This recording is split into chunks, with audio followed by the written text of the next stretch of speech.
I just want to say thank you very much for inviting me to share this work with you, and I know I only have a few minutes, so I'll just begin. We're working, we've just finished drafting and publishing for the last couple of years an ISO standard on city indicators for sustainable cities. Next slide, please. We started this work, you'll see the map up since 2008. Here at the Global City Indicators facility at the University of Toronto, which is under the umbrella of the Global Cities Institute. We started to build a standardized set of definitions and methodologies for 75 indicators that were defined by cities in 9 pilots, and then we rolled that out to 255 cities across 83 countries. There was tremendous interest and take-up because cities we're promoting a priority set of indicators that they use to measure performance around especially delivery of services and quality of life.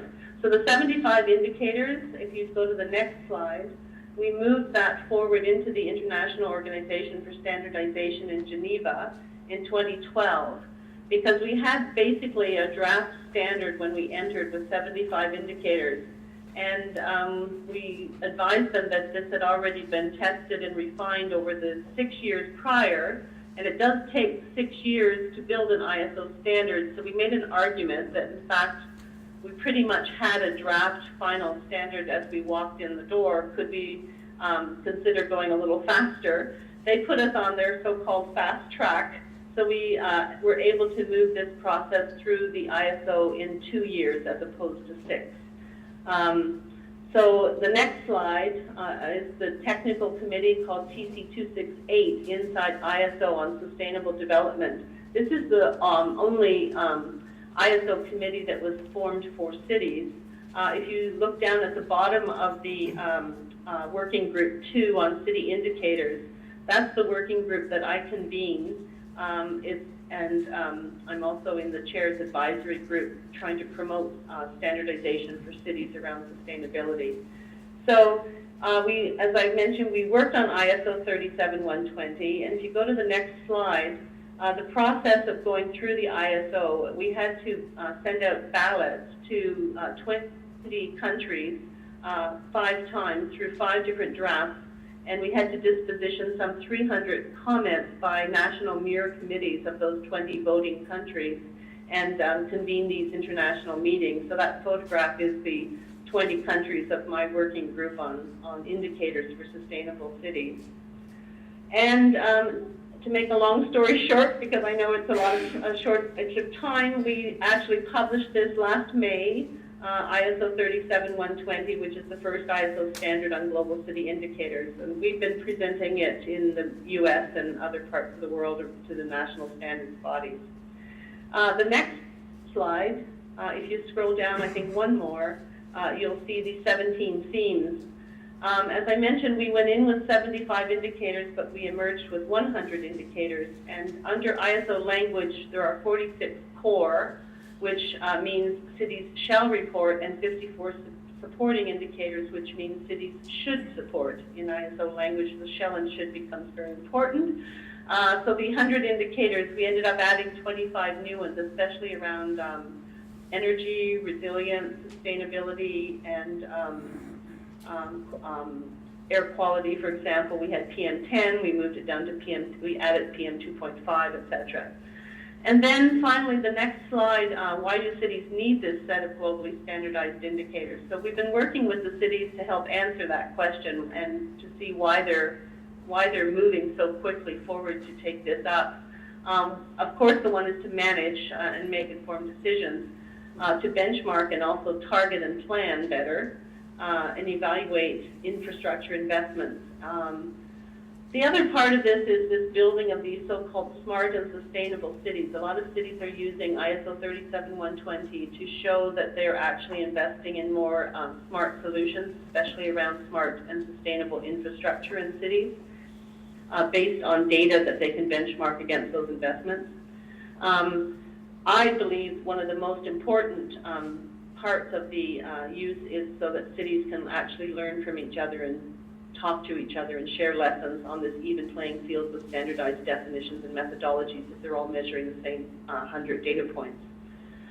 What we're also finding now is there's financial aspects to all of this, because cities are telling us that they're actually more and more at risk for insurance issues, class action suits in Chicago, Kansas, even Thunder Bay now, around ability to predict and be prepared for risk and ice storms and water damage, etc.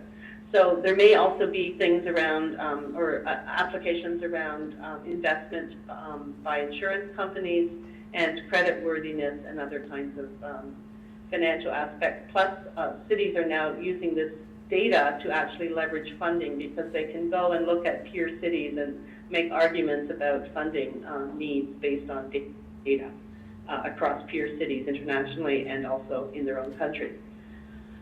So the next slide, I just wanted to mention to you that you might be interested to know the work of the ISO in my working group at the Geneva meetings. The standardized indicators that we build on Sustainable Cities ISO 37120, we are now introducing a new standard on resilient cities because of the demand from cities to add so many new indicators around early warning systems and stormwater services, etc. There's also a new indicator being demanded, especially by some of our countries, including China, and some of our African cities around smart cities. So we're now developing a new work item on global city indicators for smart cities, and the second one on resilience. The next slide just talks about those two new, that as part of the family of standards, the next two are those two, which in fact we're getting numbers assigned for those two. The next slide, I just wanted to finish by saying we have built something called the World Council on City Data to host this ISO 37120, and we've developed a registry so that cities can actually report and have third-party verified data. As part of the ISO 37120, it does require third-party verification by an independent verifier. So we've set up the registry, and we have started to test this with 20 cities. If you go to the next slide, the partner cities across North America, Latin America, Europe, West Asia, Africa, Oceania, and the East Pacific, Asia Pacific. Those cities, the 20, came together to actually pilot ISO 37120, and they're the first 20 cities to now be certified under this new standard. We convened in London last November, which is the next slide, where all the certification certificates were awarded. Cities reported actually quite quickly on this standard, and we were very surprised that many of them actually reported almost all of the 100. So London, Dubai, Barcelona, Toronto, a number of them, Rotterdam and Amsterdam and Helsinki, a number of them reported between 90 and 100. A few of the cities in parts of Asia, Shanghai had a little difficulty in some of the indicators, and MENA, Nigeria had a bit of difficulty. Johannesburg reported very well. So I think it's, we're now moving to the next 100 cities and inviting in cities from all over the world to start moving forward with the next rollout of ISO 37120. And so Los Angeles and Philadelphia and cities across China. We're looking at a pilot in Mexico right now with 13 cities with the national government. So the next 100 cities are being invited to join the World Council on City Data.